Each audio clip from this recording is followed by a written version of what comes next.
Hi guys! Today, let's do a first impression review nitong Fashion 21 na two-way cake with papaya extract. Ang shade ko dito is number 1. I'm not sure kung shade ko talaga to kasi ito yung lightest. 1 to 4 yung shades nila. And I got number 1. And itong Fashion 21 Perfect Stick. It has SPF 50+. And ang shade ko is Warm Natural. Ay, ba't gumaganon yung... Na-feel niyo na yun? Yung eyelids ko gumaganon-ganon. Pagod yata. Ang sabi ng kilay kong blonde. Diba? May tinatry ako na brow mascara. Actually, ito yun. Yung Skin Food Mineral Color Fix Brow Mascara. Number 2. Masyadong blonde. Pero, nag-blend naman siya sa buhok ko. Ewan ko kung okay. Let's start! Ito muna yung gagamitin ko. Nagpalit na sila ng packaging. Kasi before, yung na-review ko na Fashion 21 Perfect Stick. With tea tree oil naman yon, color green. And this time, silver na yung kanilang packaging. At may orange or red. Parang, sa tingin ko, orange to eh. Yan. It contains 11 grams. Tingnan natin kung hanggang saan. Ayan. So, dami-dami naman siya. Again, ang shade na gagamitin ko is Warm Natural. Try ko muna konti ah. I will be using itong Beauty Cosmetics na brush to spread it.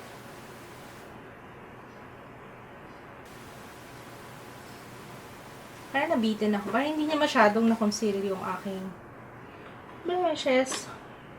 Dagdag pa tayo dito. Here.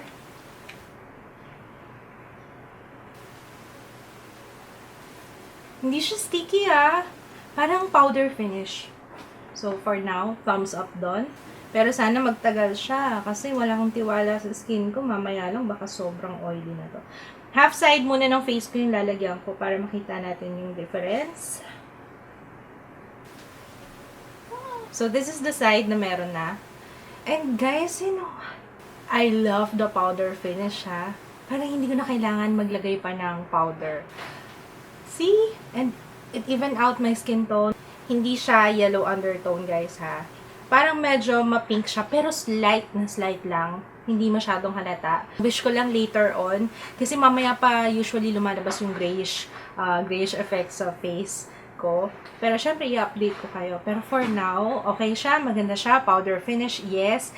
It doesn't feel malagkit, magaan siya sa face. Malaking pimple ko dito na peklat. Natakpan niya. So, i-apply ko muna siya on the rest of my face.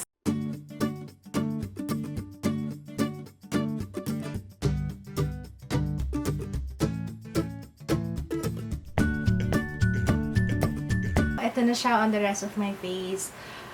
So far, okay siya. Meron nga pala siyang konting scent sa kanya na slight na amoy Lola's makeup, pero it doesn't matter kasi alam ko mamaya maano rin siya, mawawala din. Next, gamitin natin tong Fashion 21 two-way cake with papaya extract. And this one is number 1. Ayan. Orange. Meron siyang, parang disappointed ako nung sinabi kong orange na.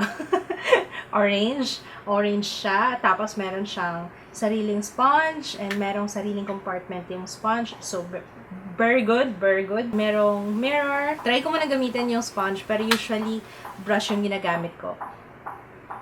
May naririnig kayong bola. Ayun, si Kits yun ha, sa baba. Ah, hindi naman pala. Akala ko sobrang puti nung number 1 sa akin. Hindi naman. Not really. Ayan, wala yung dewiness nung Perfect Stick. Ito yung kanina, diba? Naging matte siya. So, sayang. Nagustuhan ko yung dewiness ng Perfect Stick. Eh. Kung maarte kayo sa amoy ng makeup, ngayon, expect nyo medyo meron. Pero sa akin, okay lang tong amoy na to. Ewan ko kay Kits. Si Kits kasi ayaw ng mga amoy ng makeup.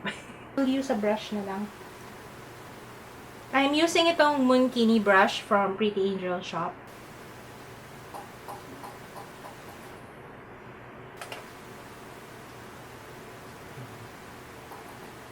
Not bad. Maganda siya. Not bad sa presyo niya, maganda yung finish. 'Di ba? Okay? Naligaw na ako sa Facebook, nagre-review pala ako. Kaya ayoko na sa Facebook eh. So anyway, 1:39. Siguro mga 15 minutes na yung lumipas. Dati ko kasi ako, pag nag-browse ako ng newsfeed sa Facebook, ay nako, tuloy-tuloy. Minsan hindi ko namamalayan anong oras na. Wala akong nakikita grayish effect sa kanya. So far ha. So, sa ngayon, this is very good. Sana tumagal lang siya sa aking face. So, I'll be back later for an update. 7:10 p.m. And look at my face. Alam nyo, okay sana siya nung umpisa kaso hindi yata siya okay pang summer kasi oh my gosh, it's so early. Nasabihan ako ni Jaya, nandun kasi kami sa Robinsons kanina. Minute namin si Ray's. Hi Ray's! And si Kiwi Forever. Ginaganon ako ni Jaya, Mama, ang oily mo na, mag-blot ka na. Sabi ko, hindi yan oily, dewy yan. Pero nung tinignan ko na sa, oh my gosh, I'm so oily. Anyway, yung blot tayo so you can see, hindi siya pang, hindi siguro siya pang summer or siguro talagang hindi siya pwede pang oily. Pero ang ganda sana yung finish niya eh. Kasi ang flawless tingnan. So, as usual, ayan o, kung makikita nyo, oh my gosh. So, umpisa, ang ganda niya. Ang flawless yung tingnan. After ilang oras, mag-start nung mag-oil up, doon na nakikita yung parang hindi na maganda yung finish sa face. Tsaka na-emphasize yung dryness. Meron kasi akong dryness dito. Parang maganda lang siya sa simula. Magta-touch up ako with powder. Let's see kung kung okay pa rin. After ko mag-blot, ayun yung itsura niya. Medyo lumabas na yung mga blemishes ko. Parang sumama siya dun sa blotting paper. Hindi ko lang talaga gusto yung amoy ng powder. Matapang yung amoy niya. Amoy coconut na matamis na something. This is how it looks like after ko mag-touch up with powder. Okay naman yung itsura ko, nawala na yung oiliness. Although yung sa kilay, ayan, shiny yung aking kilay. Pero okay lang yan. I will be back later for my final thoughts, for my final update. If may questions kayo kung ano yung suot ko ngayong makeup, sa eyes, sa kilay, check out the description box. Ilalagay ko doon. Alright? 10:15 p.m. Final update. Okay sana siya. Actually, okay naman talaga siya eh. Kung hindi lang ganun ko-oily yung skin ko. The thing is, after ilang oras, siguro mga 6 na oras, doon na siya magsisimulang maging bothering sa face. Kasi nga, pag nagsama na yung oil, yung pawis, medyo malagkit na siya. And kahit mag-blot ako, and then after ko mag-retouch, parang after a while, ganun ulit. Super shiny na naman yung face ko. Siguro okay siya sa mga sa mga sandali ang lakad, ganyan. 5 hours max.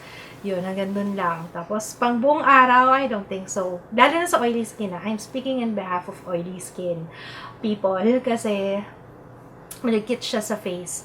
But, in fairness naman sa Fashion 21, kasi kahit mura siya, maganda yung finish ng foundation and ng powder. Pareho naman silang okay.